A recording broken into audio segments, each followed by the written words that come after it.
Assalamualaikum dan hai guys, saya Ari Ismail dan selamat datang ke channel Mobile Jaya. Jadi bagi korang yang nakkan phone dengan skrin yang besar, ada bateri yang besar, ada 3 kamera, lepas tu nak chipset yang fokuskan kepada gaming, tapi bajet sekitar RM400. Hari ni saya ada sebuah phone yang nak diperkenalkan kepada korang, iaitu Redmi 9C.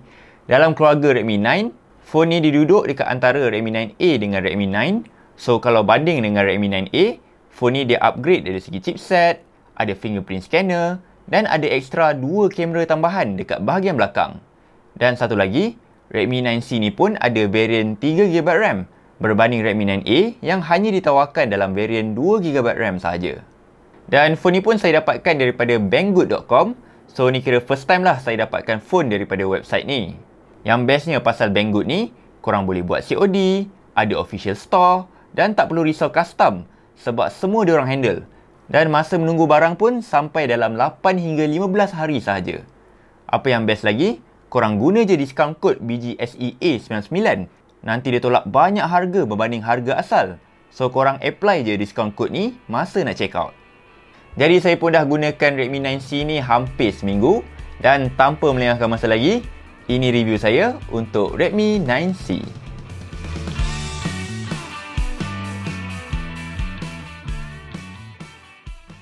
Desain Redmi 9C ni memang jauh beza dengan siri Redmi 9 yang lain, yang mana kali ni phone ni menampilkan rekaan kamera berpetak, so desain dia nampak moden dan sangat mengikuti trend terkini. Binaan plastik dekat bahagian belakang ni ada sentuhan bergaris ala-ala kemasan Kevlar, supaya phone ni tak rasa licin sangat dan tak tinggalkan sebarang kesan cap jari. Cuma phone ni agak berat sebab guna bateri 5000 mAh, namun binaan sisi dia tak rasa tebal dan masih sedap berada di tangan. Dekat bahagian belakang ni ada fingerprint scanner yang sangat pantas dan korang pun boleh guna fungsi face unlock dia untuk unlockkan phone ni. Dekat sebelah kanan phone ni ada volume button dengan power button dan dekat sebelah kiri ada 3 slot berasingan untuk korang masukkan dual SIM dengan kad microSD. Dekat bahagian atas tak ada sebarang IR blaster tapi masih ada earphone jack dan dekat bahagian bawah ada mono speaker dan sambungan berasaskan micro USB. Dan phone ni tak ada NFC. Dan Wi-Fi dia pun hanya support untuk Wi-Fi 2.4 GHz saja, tapi masih ada Bluetooth 5.0 untuk bolehkan korang menikmati sambungan yang low latency. Bergerak ke bahagian hadapan, Redmi 9C mempunyai skrin IPS LCD bersaiz 6.53 inci, namun resolusi dia hanya terhad kepada HD+ sahaja. Macam Redmi 9A, panel skrin Redmi 9C ni nampak kualiti dia agak rendah, jadi viewing angle tu agak limited dan guna bawah cahaya matahari pun susah nak nampak. Tapi kalau guna secara casual, kualiti skrin phone ni tak jadi masalah sebab masih terang dan sesuai untuk tengok YouTube atau guna untuk aktiviti harian. Dan skrin depan ni pun tak dinyatakan yang diguna Corning Gorilla Glass, so korang kena hati-hati dan make sure pakai screen protector kalau risau skrin phone ni pecah ataupun cala. Chipset Helio G35 dekat Redmi 9C ni hadir dengan CPU 8 teras 2.3 GHz yang mana performance CPU dia berada dekat atas Snapdragon 626. Tapi disebabkan phone ni guna 2GB RAM, korang akan perasan phone ni ambil masa nak buka apps dan akan nampak kesan hiccup terutama bila banyak apps yang berjalan dekat background. Cuma kalau nak guna untuk benda basic macam browsing, messaging ataupun guna social media, phone ni boleh handle sangat untuk tugasan macam tu. Dari segi gaming, game macam PUBG Mobile masih boleh dimainkan dengan setting grafik balance medium atau smooth medium. Cuma sayangnya phone ni tak ada gyroscope, so tak dapatlah korang untuk guna fungsi gyro. Game lain macam COD Mobile boleh dimainkan dengan setting low dan frame rate high. Dan untuk Mobile Legends, korang boleh onkan HFR mode dengan setting grafik high. Macam Redmi 9A, phone ni memang dah ada MIUI 12 sejak dalam kotak lagi, yang mana dipadankan bersama sistem operasi Android 10. Dekat dalam ni ada fungsi FM radio, boleh aktifkan fungsi app drawer, ada built-in screen recorder dan ada option untuk tukar tema kalau korang bosan dengan interface yang sedia ada. Cuma dalam ni tak ada fungsi dual apps, tak ada fungsi one-handed mode dan tak ada sebarang fungsi game turbo. So kalau nak fungsi macam tu, korang kena tambah sikit dan beli Redmi 9. Dari segi penggambaran, Redmi 9C mempunyai setup 3 kamera dengan menampilkan sensor utama 13MP, sensor bokeh 2MP dan sensor makro 2MP. Macam Redmi 9 dan Redmi 9A, phone ni tak ada fungsi night mode, Tapi masih ada option untuk korang enablekan fungsi AI dan HDR untuk dapatkan gambar yang lebih baik. Bila guna kamera phone ni, saya perasan prestasi autofocus dia agak perlahan dan sering bagi gambar yang soft kalau korang offkan fungsi HDR, lebih-lebih lagi bila ambil gambar di tempat yang gelap. Tapi phone ni masih ada harapan untuk bagi gambar yang cantik kalau korang pegang phone ni guna dua belah tangan dan onkan fungsi HDR dia. Proses ambil gambar akan ambil masa sikit, tapi kualiti dia nampak meningkat dengan drastik sebab boleh bagi dynamic range yang lebih luas dan keperincian image yang lebih tajam.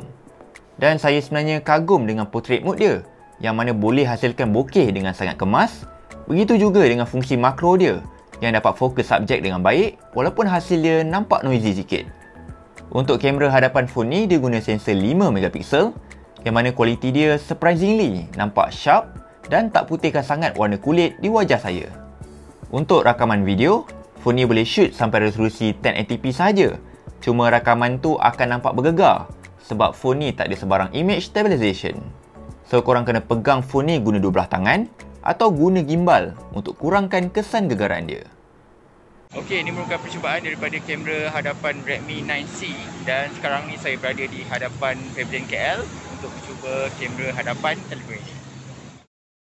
Untuk bateri, Redmi 9C dibekalkan dengan kapasiti bateri yang sangat besar, so korang tak perlu risau nak charge phone ni berkali-kali. Bateri phone ni boleh bagi screen on time sekitar 10 jam 7 minit untuk penggunaan casual.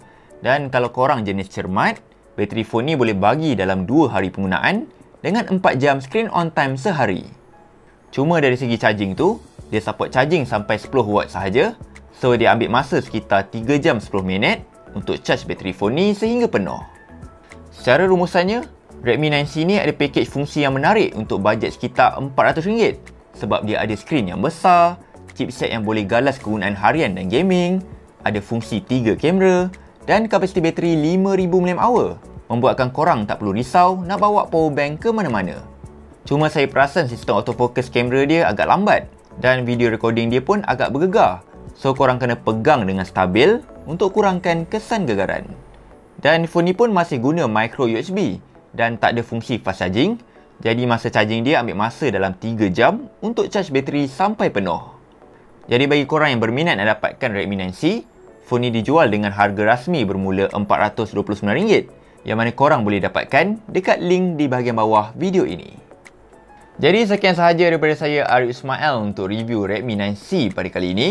Jangan lupa like, share dan subscribe sebab lepas ni kita akan ada review T-Class P20 HD, iaitu tablet RM499 dengan speks yang mewah, dan kita akan ada review Google Pixel 2, iaitu telefon dengan kamera paling cantik dengan bajet RM500.